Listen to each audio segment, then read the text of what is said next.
Uttarbanga medical college সেখান থেকে সরাসরি রয়েছেন আমাদের প্রতিনিধি নারায়ণ রয়েছেন আমাদের সঙ্গে। নারায়ণ, দিকে দিকে বিক্ষোভের আঁচ আমরা দেখেছি ছড়িয়ে পড়েছে, তুমি রয়েছে উত্তরবঙ্গ মেডিকেল কলেজে, সেখানকার সার্বিক ছবিটা ঠিক কি?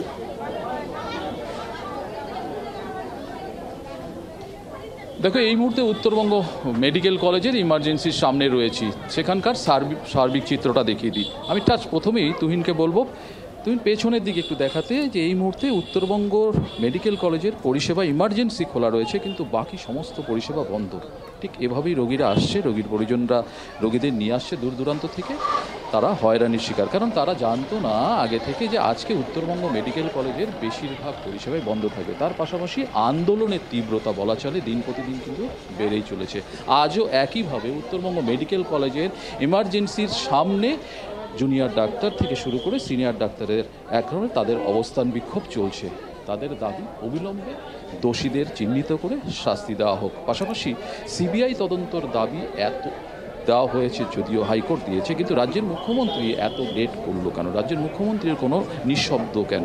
তা নিয়ে বেশ কিছু প্রশ্ন করছেন। আমি সরাসরি একটু কথা বলার চেষ্টা করব। এই মুহূর্তে রাজ্যের জেনারেল সেক্রেটারি ডক্টরস অ্যাসোসিয়েশনে তিনি আছেন আমাদের সাথে। যে আজকের আন্দোলন, সিবিআই তদন্ত শুরু হয়েছে সকাল থেকে, তারপরেও তাদের আন্দোলন আজকে শুরু হয়েছে, নতুন করে আবার আন্দোলন চলছে। তিনিও অবস্থান বিক্ষোভে অংশগ্রহণ নিয়েছেন, তার সাথে কথা বলবো। ডাক্তারবাবু, সিবিআই তদন্ত সকাল থেকে শুরু হয়েছে, তো আজকে আন্দোলন আপনাদের পুনরায় আবার আন্দোলন চলছে।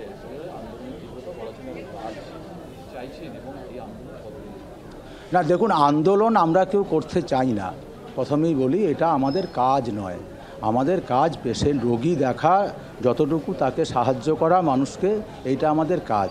এইটা আমরা করতে বাধ্য হচ্ছি এর জন্যে, মানে আমাদের যে কতটা যন্ত্রণা, রোগী যাদের যদি কিছু অসুবিধা হয় তার জন্য আমরা ক্ষমা চাইছি, কিন্তু আমাদের যন্ত্রণাটা এটা আপনাদের বলে বোঝাতে পারবো না। যে আমরা আউটডোরে পেশেন্ট না দেখে এখানে বসে আছি, তো আসল কথা যে কেন এটা বাধ্য হলাম, মানে আমরা প্রথম থেকেই অভিযোগটা করছিলাম যে আরজি করের এই ঘটনায় তদন্তটা যেদিকে যাচ্ছে এটা সঠিক পথে যাচ্ছে না। আদালত তো একটা নির্দেশ দিয়েছে, সেটাও শুরু হয়েছে। এরপরে আমরা যে অভিযোগগুলি করেছিলাম, আদালত কিন্তু সেই অভিযোগগুলিকে মান্যতা দিয়েছে। যে সেখানে প্রিন্সিপাল এফআইআর করেননি, প্রিন্সিপাল ভিকটিমের পাশে দাঁড়াননি, বাড়ির লোকের সঙ্গে ঠিকঠাক ব্যবহার করেনি, যা আমরা বলেছিলাম। এবং পুলিশের পক্ষ থেকে তদন্তের মোড়টা ঘুরিয়ে দেওয়ার জন্য অবান্তর কিছু তথ্য বাজারে নিয়ে আসার চেষ্টা করা হয়েছিল। আমরা পরে শুনলাম যে মাননীয় মুখ্যমন্ত্রী পরশুদিন ভিকটিমের বাড়িতে গিয়ে বলছেন যে যদি আমার পুলিশ তদন্ত করতে না পারে 7 দিন পরে আমরা সিবিআইকে দেবো। এখন তার বাড়ির লোক তার পরের দিনই সিবিআই করেছে। গতকাল সিবিআইকে মহামান্য হাইকোর্ট তদন্ত করতে বলেছেন। যখন অর্ডারটা বেরোচ্ছে তখন আমরা আবার আমাদের কানে আসছে, আপনাদের মিডিয়ার মাধ্যমেই আসছে, যে সেখানে নাকি যে ক্রাইম সিন যেখানে তার আশেপাশের জায়গাগুলো ভাঙচুর করা হচ্ছে, মানে ওই এলাকায় ভাঙচুর করা হচ্ছে। তো আমরা তো ছোট থেকে এটুকু জেনে এসেছি যে ক্রাইম সিন সেটাকে সুরক্ষিত রাখা দরকার, যাতে যে সমস্ত তথ্য প্রমাণগুলো আছে সেগুলো কোনোভাবে লোপাট না হয়। এখন আমরা যে আশঙ্কা প্রকাশ করেছিলাম তার অনেকগুলি সত্যি হয়েছে তদন্তের গতি সম্বন্ধে। এইখানেও আমরা যে আশঙ্কা প্রকাশ করছি যে পুলিশি তদন্তের উপরে যেখানে মাননীয় মুখ্যমন্ত্রী, যিনি নিজে পুলিশ মন্ত্রী, তার আস্থা নেই, তাহলে ক্রাইম সিন যেটুকু ওনারা আলাদা করে রেখে দিয়েছিলেন সেইটুকুর মধ্যেই ক্রাইমের সমস্ত চিহ্নগুলি ছড়িয়ে আছে, এর বাইরে কিছু ছড়িয়ে নেই। এই নিশ্চয়তাটা কে দেবে?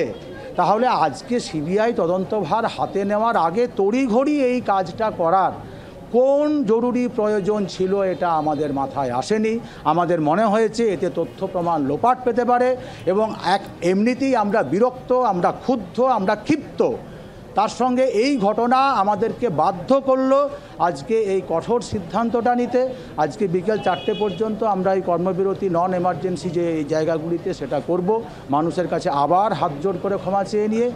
এরপরে আমরা দেখি আজকে সিবিআই তারা কিরকম। নারায়ণ, বোঝাই যাচ্ছে যে আন্দোলন করতে তারা চান না, কিন্তু নিরাপত্তা সুনিশ্চিত করতে হবে সেই বিষয়টি বারবার করে উঠে আসছে। আর তাই উত্তরবঙ্গ মেডিকেল কলেজে এই মুহূর্তে যে ছবি, যে নন এমার্জেন্সি বিভাগ, সেই সমস্ত বিভাগে বিকেল 4টে অবধি কর্মবিরতিতে চিকিৎসকরা।